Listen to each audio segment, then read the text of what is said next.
श्री स्वामी समर्थ. जय जय स्वामी समर्थ. स्वामींचं नाव घेऊन मी या व्हिडिओला सुरुवात करते. दरवर्षी चैत्र महिन्यातील शुक्ल पक्षातील पंचमी ही लक्ष्मी पंचमी म्हणून साजरी केली जाते आणि यावर्षी लक्ष्मी पंचमी शनिवारी म्हणजे 13 एप्रिल रोजी साजरी होणार आहे. संपत्ती आणि समृद्धीसाठी समर्पित या दिवशी देवी लक्ष्मीची उपवास आणि उपासना केल्याने घरात सुख, समृद्धी आणि ऐश्वर हे कायम टिकून राहतं. नवीन वर्षातील पहिली पंचमी असल्याने लक्ष्मी पंचमीला विशेष महत्त्व आहे. असे म्हणतात की एकेकाळी देवी लक्ष्मी देवतांशी रुसली आणि क्षीरसागरात गेली. महालक्ष्मीचे गमन झाल्यामुळे सर्व देवता श्रीविहीन झाले. तेव्हा देवराज इंद्र यांनी देवीला पुन्हा प्रसन्न करण्यासाठी कठोर तपस्या केली आणि विशेष विधिविधांनी त्यांच्यासाठी व्रत केले. त्यांचे अनुसरण करत इतर देवतांनी देखील देवी लक्ष्मीसाठी व्रत केले. देवताच नव्हे तर असुरांनी देखील देवीसाठी उपासना हे केले. या पूजेमुळे देवी खूप प्रसन्न झाली आणि आपल्या भक्तांची हाक ऐकली. व्रत समाप्ती पश्चात माता पुन्हा उत्पन्न झाली आणि त्यांचा विवाह श्रीहरी विष्णूसह संपन्न झाला. देवता पुन्हा देवीची कृपा मिळाल्यामुळे धन्य झाले. ही तिथी चैत्र महिन्यातील शुक्ल पक्षाची पंचमी तिथी असल्याचे मानले जाते आणि म्हणूनच ही तिथी लक्ष्मी पंचमी व्रत रूपात साजरी केली जाते. तर या दिवशी आपल्याला माता लक्ष्मीची आणि श्रीहरी विष्णूंची विधिविधानपूर्वक पूजा तर करायची, सेवा तर करायची, पण त्याचबरोबर आपल्याला काही उपाय देखील करायचे. हे उपाय केल्यामुळे आपल्या जीवनामध्ये सुख, समृद्धी, ऐश्वर हे कायम टिकून राहतं आणि म्हणूनच प्रत्येक आईने आपल्या मुलांकरता उद्या लक्ष्मी पंचमीच्या दिवशी हा प्रभावी उपाय करायचा. हा उपाय केल्यामुळे आपल्या मुलांचं रक्षण होईल. त्याचबरोबर त्यांना प्रत्येक क्षेत्रामध्ये यश मिळेल. जर ते अभ्यास करत असतील त्यांना केलेला अभ्यास लक्षात राहील. नोकरी करत असतील तर नोकरीमध्ये प्रमोशन मिळेल.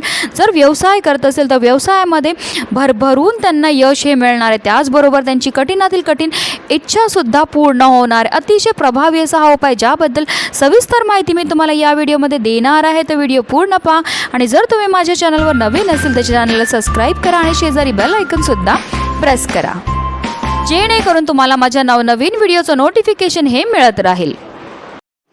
लक्ष्मी पंचमीच्या दिवशी आपल्याला सकाळी लवकर उठायचं आहे, स्नान करायचे. स्नान केल्यानंतर आपल्याला स्वच्छ वस्त्र हे परिधान करायचे. जर तुम्ही हिरवा किंवा लाल रंगाचे वस्त्र परिधान करू शकले तर ते उत्तम मानले जाते. त्यानंतर आपल्याला जे आहे देवीची विधिविधानपूर्वक पूजा ही करायची आहे. सोनं, चांदी किंवा तांब्याच्या लक्ष्मीच्या मूर्तीची कमळाच्या फुलासह विधिविधानपूर्वक पूजा करायची आहे. मूर्ती नसेल, आपल्याकडे फोटो असेल तर आपल्याला फोटोची पूजा ही करायची आहे. देवीला धान्य, हळद, गूळ किंवा इतरही ज्या वस्तू देवीला प्रिय आहेत, म्हणजे लाल फुलं देवीला अतिशय प्रिय आहेत, बत्ताशे प्रिय आहेत, कमळ गट्ट्याची माळ अतिशय प्रिय आहे. त्याचबरोबर माता लक्ष्मीला खिरीचा नैवेद्य अतिशय प्रिय आहे.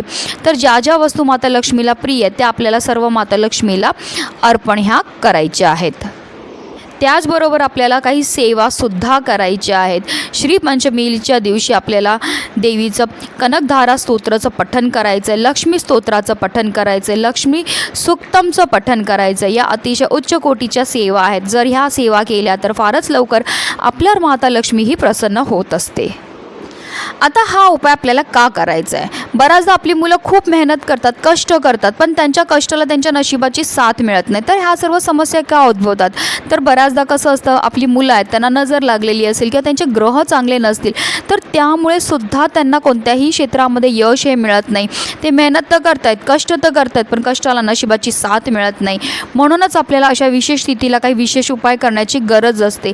हे उपाय केल्यामुळे आपल्या मुलांच्या कष्टाला नशिबाची साथ मिळायला लागते. त्याचबरोबर त्यांच्यावर असणारे जे दोष आहेत त्या दोषांपासून सुद्धा मुक्तता मिळण्यामध्ये मदत ही मिळत असते. आणि पंचमी तिथीला जर आपण हा उपाय केला तर आपल्या मुलांवर माता लक्ष्मीबरोबर माता सरस्वतीची सुद्धा भरभरून कृपा ही होणार आहे.